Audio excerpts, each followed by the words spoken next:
good morning. If you can't find the reasons to be grateful and start a good day, think of those who are unable to enjoy life like you do. And again, you don't have to feel good while other feels not good. Just cherish everything you have, like every ability you have. Your mind power to process this information or that information and to enjoy your five senses, because without the mind power you may not be able to decode the information that comes at you from around you. You enjoy the power of learning, you enjoy, and that's an important skill. Some people have learning disability, other people have vision problem, they have no sight. And today I'm driving on my way to work, and there was a person in an electric wheelchair, and he was driving down the road, probably with really good skill to master the road incline, so while using the buttons to activate the brakes, because this person did not have legs. And if you think of the non-electric, like manual or muscle-powered wheelchairs, those guys are able to kind of slow it down or stop it, or when they go downhill. But this one, the guy did not have legs, and that heavy thing, it goes downhill pretty fast. It can catch up speed, and I imagine that he has some electric brakes, like activated by buttons, and you have to master that. So if you have this type of disability, you cannot use your legs.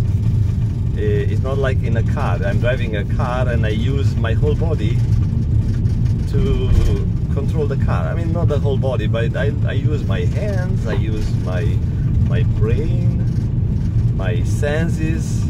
So my senses, I need to be sharp so I can process information from around the car, from the traffic, so I don't get into trouble. And I have to use my legs as well, right?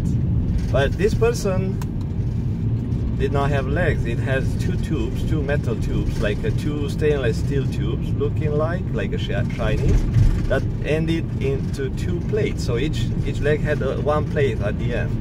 It could be a flexible plate like that, a little bit, so he could use some crutches or some system. And I don't know, but those plates appeared black with some rubber covers. I can't say. So maybe to allow some flexibility and prevent those metal to clang, make some noise while he's going to a cement floor, or I don't know, but I could see some rubbery stuff.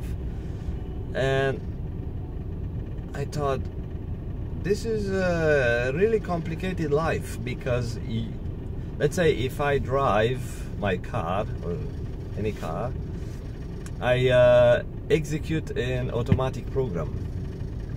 So I've done it so many times, I don't really have to think much. That's why I have enough brain power to record my thoughts and focus at the traffic ahead at the same time. And some idiot who had dings in a car, that's why he had dings in the car, because he is one of those,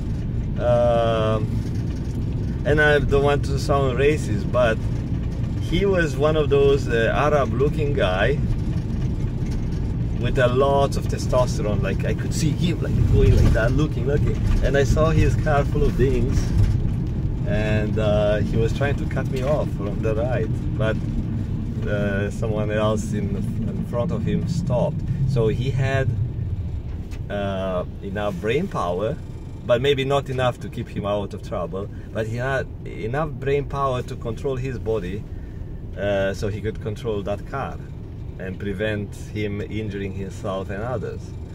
But some people don't have that. They don't have the legs, they don't have an arm, you know, they can't hear, they can't see, so they can't enjoy the traffic. I mean, the driving in the traffic. Even you may sound that, you know what, I hate driving in the traffic, I hate this and that. But imagine that you can't do it. Imagine that there are people struggling to go place to place, from their home to a place where they make a living, because these handicapped people have to make a living as well. So some people get some disability pension or some assistance from the government, but it's not enough to help them to have a decent life. I mean, decent life, what decent life you can get while you're in a wheelchair and you are very limited.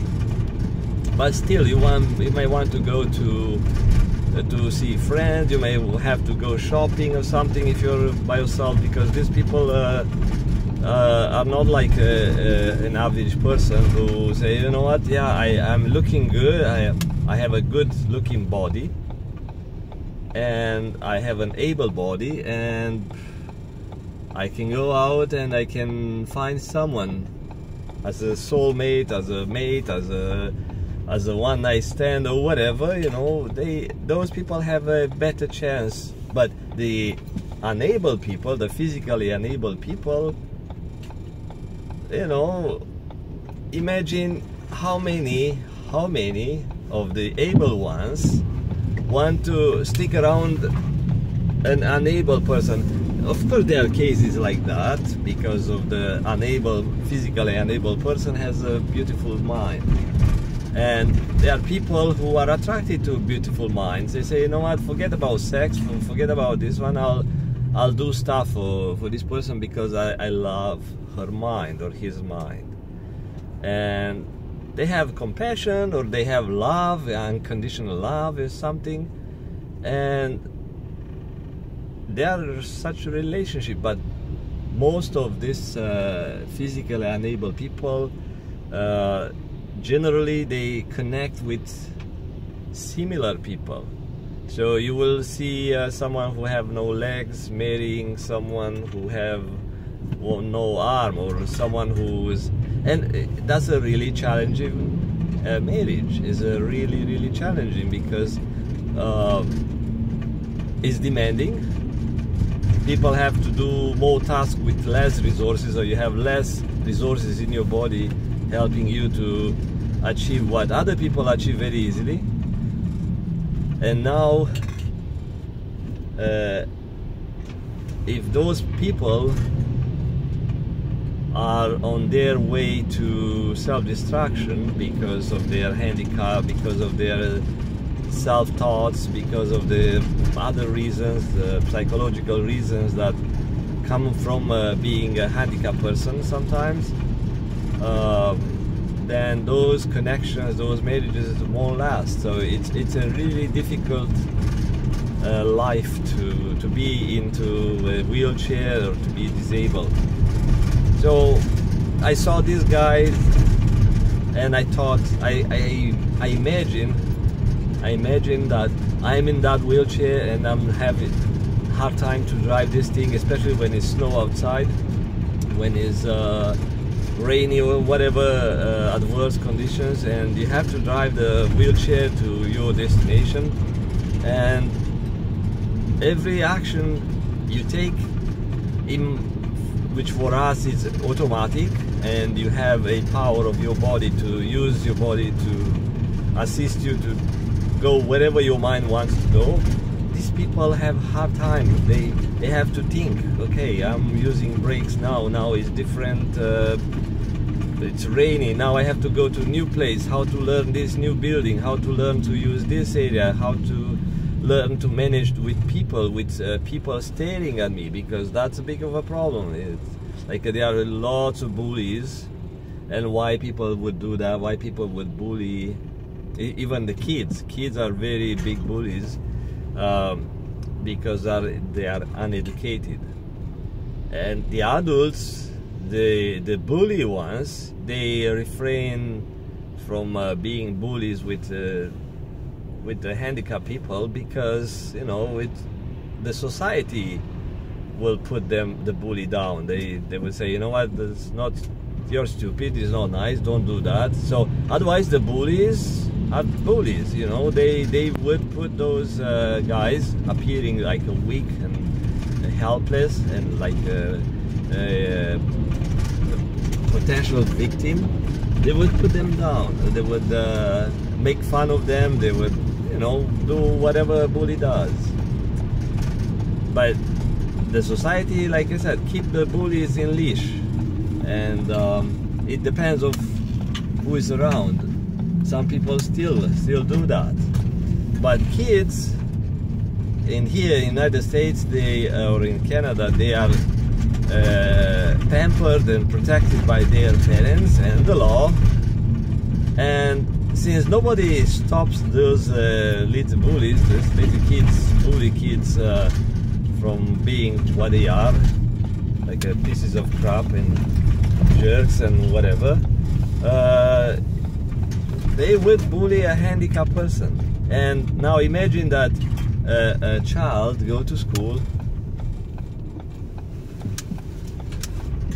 and surrounded by bully kids. Probably 10% of every school are bullies. That's the society design. So you will see this type of minority leaders, 10% or maybe 5% leaders, 10% bullies. So they are not a majority bullies, just minorities. Or you will see 5%, 10% or something like that, a small minority, super smart kids or super talented kids. So the society is designed like that. So they are average people, but also they are peaks in their ability, disability. They are probably 5% very stupid or something, and that makes the world complex and the way it is, and is designed to be that way. So any case, if you see a disabled person, try to not stare, try to not make fun of those. It would be stupid for an adult to make fun of the disabled person, but let them enjoy their life the way it is. If you can give them a hand, if they want your help, yeah, offer them a help, but don't try to insist, oh yeah, I'll help you, because I tried at some point. Are you sure you don't want me to push those? And the handicapped person, no. So he's trying to keep me away, because they have ego, they have pride. It's like everyone else. They are not changing much in a behavior wise, because they got into this type of handicap or something, unless some major accident, and now they have to rewire all the brain and behavior in order to adapt and survive. So let you go. And that was about the handicapped person I saw in the morning. That kind of stirred up some thoughts. Okay, take care, bye-bye.